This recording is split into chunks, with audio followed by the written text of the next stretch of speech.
Mga idol, grabe, may matindi na namang nangyari sa team ng Warriors. Eto na nga, pag-usapan natin ng malaking panalo ng Golden State kontra Hornets pero may twist. Kahit tambak ang panalo, tahimik si Stephen Curry sa scoring. Bakit nga ba? At paano pa rin nanalo ng malaki ang Warriors?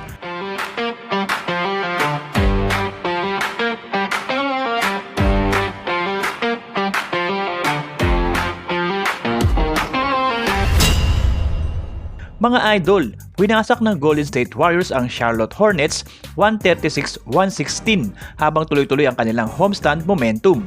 Pero ang pinakausapan, ang sobrang physical at dikit na depensa kay Stephen Curry buong laro. Ayon mismo kay Curry, pagkatapos ng game, aminado siyang may mga pagkakataon na parang hindi na raw totoong basketball ang nangyayari sa sobrang dikit ng bantay sa kanya. Sabi niya, sanay na siya sa lahat ng klase ng depensa. Kaya alam na niya kung paano maging epektibo kahit hindi siya ang scorer kundi decoy.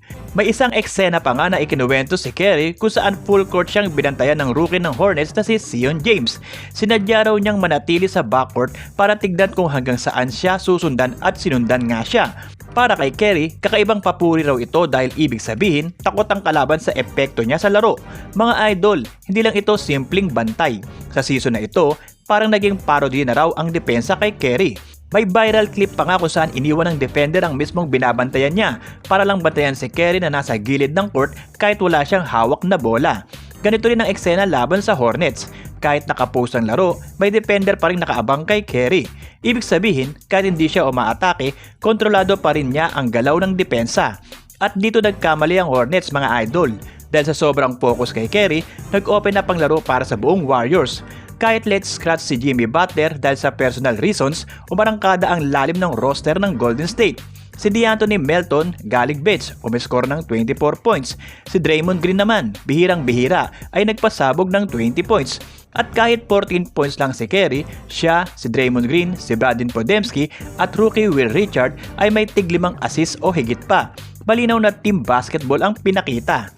Mas prangka pa nga si Draymond Green sa post-game interview. Tinawag niyang gimmicky ang depensa ng Hornets at sinabing may mga coach na raw na natanggal sa trabaho dahil sa ganitong klase ng strategy. Para kay Draymond, kailangan niyang maging agresibo para hindi mas lalong ma-double team si Curry. Sa huli, napatunayan ng Warriors na kahit pigilan mo si Curry sa scoring, hindi mo mapipigilan ang epekto niya sa laro. Sa tuwing lalapit siya sa 3, 2 o higit pang defenders ang sumusunod at sinasamantala ito ng teammates niya.